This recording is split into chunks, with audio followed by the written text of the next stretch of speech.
This program aims to find solutions to your medical queries. It seeks answers to common health problems that have been hounding you. We will help you out in finding answers to your medical concerns. I'm Angel Jacob and this is MedTalk, your weekly on-air health consultation here on the Solar News Channel. Although recent developments show some chances of finding a cure, there is no definite and accepted cure for the dreaded disease called cancer. According to the American Society of Clinical Oncology, at least 70,000 deaths in the Philippines were caused by cancer in the year 2007. It claimed 104 lives a day, or 4 persons per hour. Cancer is the third leading cause of morbidity and mortality in the country. Cancer is a disease in which cells of an organ or tissue in the body becomes abnormal and fails to respond to normal growth mechanisms. These cancer cells continue to grow and multiply out of control. Studies have shown that cancer stems from the interaction between a person's genetic factors and external agents, such as physical carcinogens, chemical carcinogens, biological carcinogens, and aging. Acknowledging the rising number of cancer patients in the country and the lack of sufficient facilities to treat this disease, Representative Ana Bondoc from the 4th District of Pampanga filed House Bill number 5596 seeking to establish the Philippine National Cancer Center in the province of Pampanga. It aims to provide services for cancer patients in the Philippines. However, this is not enough, as the number of cancer patients continue to rise. Research has gone a long way to determine the cause and possible treatment for cancer. But until now, experts have not fully understood this ailment. How can we prevent our family from acquiring this disease? Is there really hope in finding the cure for this silent killer? One of the most feared conditions in the Philippines is cancer. It has claimed numerous lives, and medical developments have not resulted to a definite cure for this disease. We will learn more about cancer. Joining us is Dr. Gil Gonzalez, President of the Society of Gynecologic Oncologists of the Philippines, Dr. Arnel Ang, Radiation Oncologist from the Cardinal Santos Medical Center, and Dr. Angeli Aresta del Valle, Medical Oncologist from the St. Luke's Medical Center, National Kidney and Transplant Institute, and Healthway Medical Clinics. You can participate in the discussions by calling our hotline at 548-4678 or follow us on Twitter at Solar TV News, #MedTalk, or email us at medtalk@solartv.ph. Let's start with the discussion. Dr. Gonzalez, well, hello everyone. Hello, Angel. Dr. Del Valle, what are the most common types of cancer? Okay, there are 3 most common type of cancer. First one is lung cancer, which both male and female.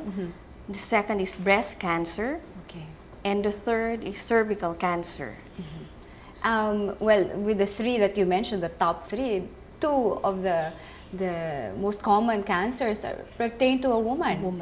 Is there any explanation to this? There are risk factors, like what we call the etiology and risk factors of developing cancer. One is the most non-modifiable is hereditary, meaning genetic. The modifiable are those caused by smoking, the food, or the food that we eat, or the lifestyle. Okay. That's what. And then upon learning all of these things, the next step is detecting the stage of the cancer that one has. So Dr. Ang, what are the different stages of cancer? So cancer has 4 stages. First, usually it's small and usually it's confined, like for the breast. For stage 2, it's much bigger. Okay. For stage 3, usually it involves the nodes. Like for the breast, usually goes to the armpit. Okay. And when it's stage 4, like for all the cancer, it's already spread out to the other organs. And when one, again, we always say that early detection is key. So how does one go about detecting the cancer that one has in one's body? First of all, one has to recognize if he or she is at risk for any cancer. Like, for example, for breast cancer, the risk factors are not having any kids, getting older, being a little on the heavy side, having a family history. So these are the strongest risk factors for breast cancer. For lung cancer, we all know that smoking is a risk factor. Yes. So the best way of avoiding the cancer is to eliminate the risk if the risks are known. Okay. However, like for heredity, we cannot simply take it out of the picture since we're born with the risk. Yes. But for many cancers, the risks are known, and avoiding this risk would go a long way in terms of preventing cancer. How are the symptoms? We may say that others don't have the risk factors, Yes. but they get the symptoms. So how does one get the symptoms, eliminating all these risk factors that we know of? There are danger signals, what we call the danger signals of cancer. And this would be any lump, especially in the breast or any part of the body, unexplained weight loss, unusual bleeding or discharge from any orifice of the body, a cough that does not go away, or a wound that does not heal. These are the classic symptoms of cancers in general. So this is, Dr. Warning signs. Warning signs. So you must seek medical help right away. How can we prevent cancer? How can we stop it, if possible? Healthy lifestyle, exercise. If you're, like what you said, sir, you're healthy, you try to maintain your ideal body weight and more or less a healthy lifestyle. Avoid too much fat, Avoid because too much. fat cuts Fat across again. many cancers. That's what's masarap, the fat. And also regular checkup with your doctor. Yes. Regular checkup. So what is the recommended regular checkup for an individual? Like for breast, you need to do breast exam after your mens, 1 week after your mens, to check if there's a lump. Okay. And for cervical, you need to have a pap smear. Okay.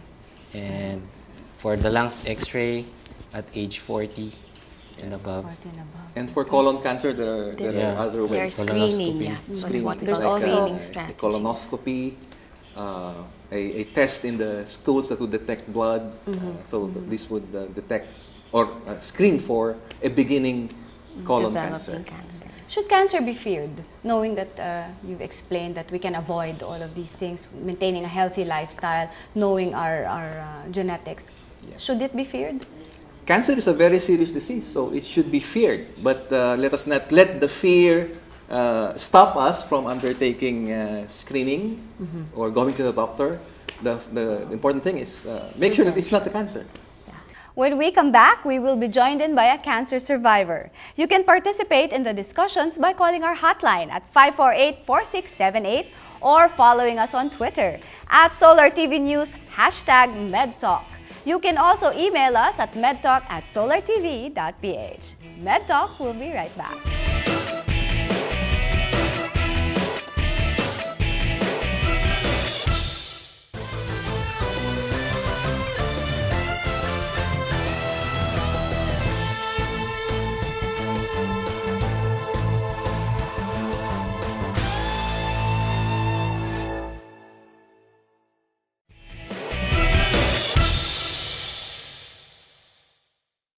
More than the pain of having cancer, Anna, at 38 years old, went through psychological stress. Sobrang sakit siya. So, humihiyaw ako noon. And I was taking about 4 to 6 morphines a day. Bata pa ako para maranasan ko to, yung ganong pain, yung ganyan, yung ganitong sitwasyon, ma-bedridden. Nasa gitna pa lang ako ng maayos naman yung trabaho ko, nasa kalagitnas bigla akong mapaparalyze. It was 2009 when Anna was diagnosed with stage 4 cancer. An unforgettable day that changed her life. Na-diagnose ako, una muna, ng sakit na polymyositis.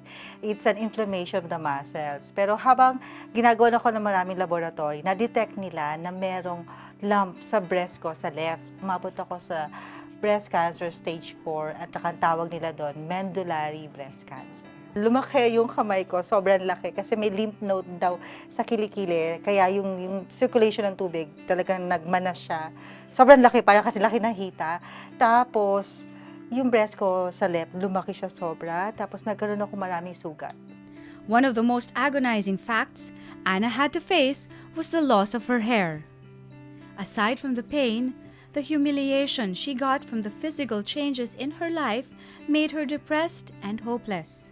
Nawala yung buhok ko. As in, lahat ng hair, nawala yan. Kilay, pilik mata, nawawala pala yan. So, yun. At the same time, hindi naman nawala talaga yung appetite ko, pero yung panlasa, na nawala. Tapos parang iba din ang kulay ko noon. Tapos yung kuko, medyo nangingitim din. After numerous sessions of painful chemotherapy, Anna's prayers were answered. Her doctor told her that she was cancer-free. She's currently on a cancer management treatment and is facing life with vitality. Huli kong chemotherapy was August of 2011. At hanggang ngayon, salamat sa Lord, nag-clear siya.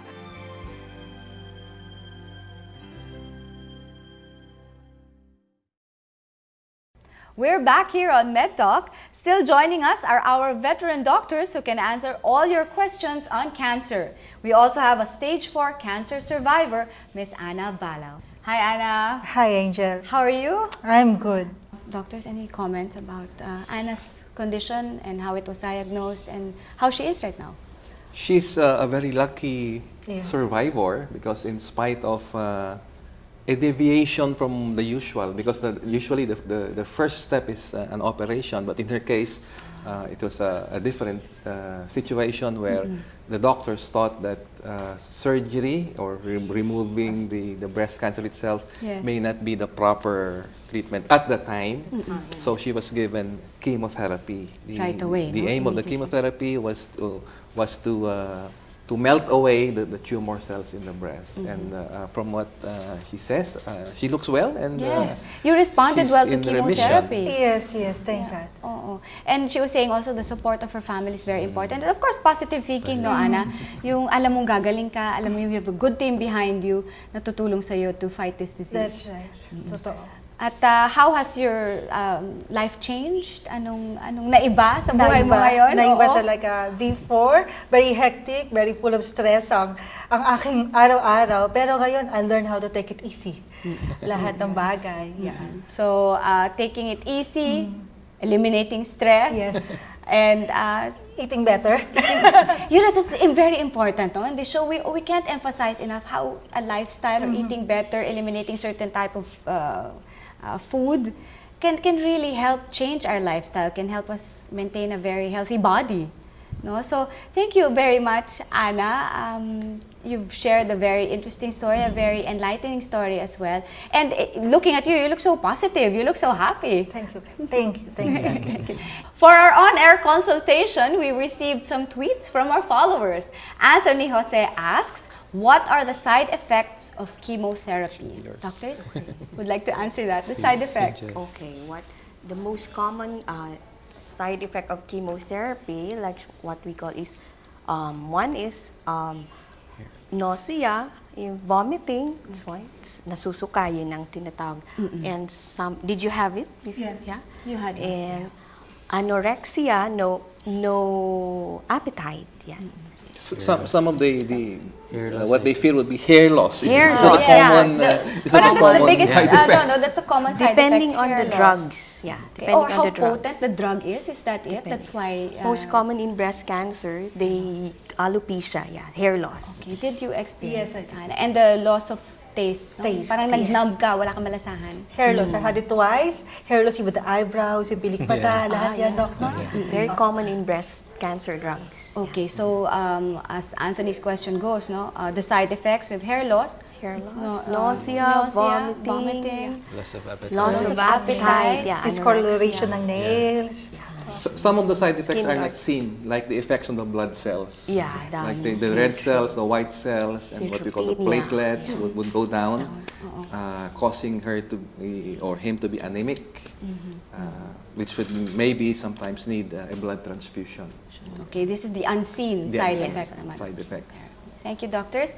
From our Facebook page, Mark Reyes asks, what does cancer vaccines do? The cancer vaccine, there's a cancer vaccine, and what does it do? Yes, the most preventable cancer nowadays is cervical cancer. Okay. It's because we know what's causing cervical cancer. What is The- causing cervical cancer, Doc? The human papillomavirus. It's a sexually transmitted organism. We know that that is causing the cervical cancer. There are also screening tests for cervical cancer. Actually, when we say screening for cervical cancer, it's not actually cervical cancer that we'd like to detect. It's the changes before it becomes cervical cancer. So that's a screening Yeah, that's a screening test. test. Okay. Number three, it takes a very long time for cervical cancer to develop. So we have a very long window of opportunity for screening, detecting the precancerous phase. We'd like to thank those who sent in their tweets and who messaged us on Facebook. Of course, we'd also like to thank you, Anna, for sharing Welcome. with us your story. Thank you. Take care and stay healthy. Yes, thank you. I will. Thank you. You can participate in the discussion by calling our hotline or by following us on Twitter and by email. Up next, we will be giving you tips on how to find cancer. MedTalk will be right back only here on the Solar News Channel.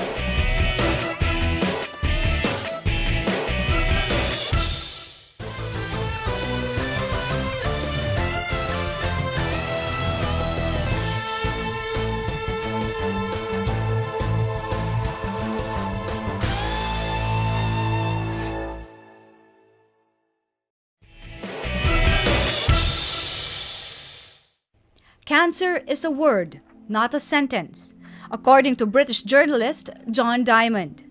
With the recent developments in the field of sciences, the continuing search for a cure may spark new hope for cancer patients. Radiation has also been a useful tool in combating cancer. Radiation therapy uses rays to kill cancer cells and damage the DNA in cancer cells to keep them from replicating. External beam radiation is the most common kind of radiation. Large areas can be treated at once with this kind of radiation. Internal radiation or brachytherapy involves replacing containers storing radioactive material in the body. The radioactive material can be little pellets, seeds, or wires. Brachytherapy treats a small area of the body with high-intensity radiation. The most common treatment for cancer is chemotherapy. Chemotherapy is typically administered intravenously, orally, under the skin, or through a catheter in the belly, depending on the drug regimen and the type of cancer being treated. You may have chemotherapy once a week, once a month, or even once a day. However, the most advanced and aggressive form of treatment is the stem cell or bone marrow transplantation. It is a medical procedure in which highly specialized cells replace diseased bone marrow, called hematopoietic stem cells. Hematopoietic stem cells are found both in the bloodstream and in the bone marrow. You're still tuned into MedTalk. Dr. Ang, what are the latest cancer treatments in the country? In radiotherapy, since that's my specialty, the machine we're using can give 2 to 3 times the dose higher compared before. So for us to kill the tumor, we need to give a higher dose. So with the current technology, we can give higher dose to the tumor means higher kill with lesser side effect. Before kasi, we give higher dose but higher side effect. Now it's higher dose to the tumor but lesser side effect. Okay. So aside from radiotherapy, what are the other latest technologies or treatments that can cure cancer? Okay, there are 4 treatments in cancer. Like number 1 is surgery, chemotherapy. That's what we give the medical oncologists. In chemotherapy and radiation, in chemotherapy, we have updates with that.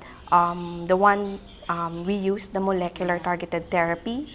Is that a new? It's already here in the Philippines. Okay. And also the biologic therapy, the immune modulators, the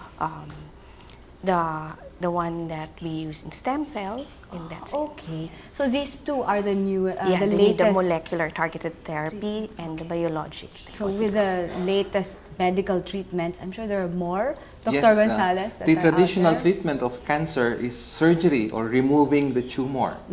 There are also many developments regarding surgery. In the past, we used to have a very big incision on the tummy Yes. or removal of the breast, but Yes. increasingly, there are what we call minimally invasive surgeries wherein small Incisions. TB tubes are inserted into the tummy or in the particular organ, and this would, there are many techniques that could be done through that very slender tube.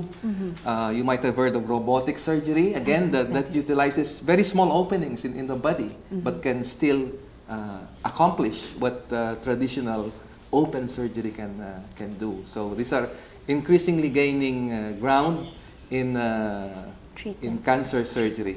Same effect, Same but effect. less side effects because the wound is very small. It could be covered up by a band-aid Oh, really? without that long stitch. Yes.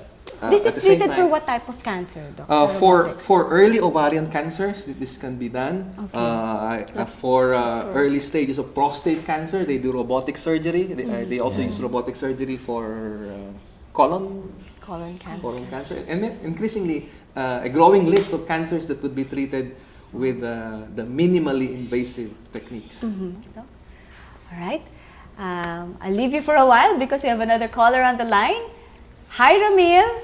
Hi, Angel. Hi. Our doctors are available for your question. Okay, I would just like to ask, could benign cyst become cancerous? Okay. Doctors, could a benign cyst become cancerous? Thank you, Ramil. A cyst just means there is a growth with fluid inside. Okay. Generally, these cysts would be of two types, the benign and the malignant or the cancerous.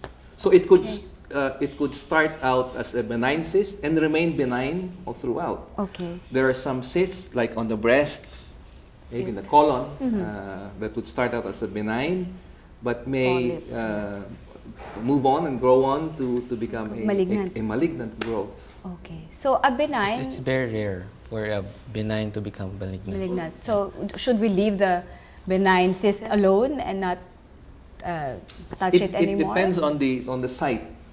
Like for small cysts in the ovary, generally they are not malignant. Thank you, doctors. Thank you, Ramil. Thank you, doctors. Thank you, Angel. Thank you too. Another one from our Facebook page, Carmela Mercado asks, this one is, I'm sure, a very common question. Can wearing a bra while sleeping increase my chance of having breast cancer? While sleeping, but we wear a bra during the day already. What makes it different from when we sleep? Where bras don't cause breast cancer. Although they may cause irritation, Yeah, or allergies. allergy, Yeah. or Yes. if the breast is too tight, maybe it pinches on the skin, but not cancer. Why do people think that wearing a bra, It causes in general, or this question on Facebook, to sleep, can cause cancer? Where does that come from? maybe because of the trauma. I think the wire Okay. cause trauma. They think that trauma can cause breast Cancer. cancer, but it's not true also. True. Or maybe because that area has no circulation at night, it's too tight. Yeah. Another myth is that if their breast get bumped Yeah. by somebody, By a by a baby baby or- or whom they're suckling, Okay. Elbow, something. it has no Multiple relation trauma. to breast cancer. Although, just like in any part of the body that gets hit, Yes. it develops a black and blue. Yes, maybe, and they may identify it There as... will be a lump, but Yeah. that goes away after a few weeks, and that does not lead to cancer. It's Okay, so not true. you can all wear your bras to sleep. You can wear your bra every day. So that's all we have for all of you. See you again next Tuesday on MedTalk, 10 p.m. on your scheduled on-air consultation, only here on the Solar News Channel. This has been Angel Jacob.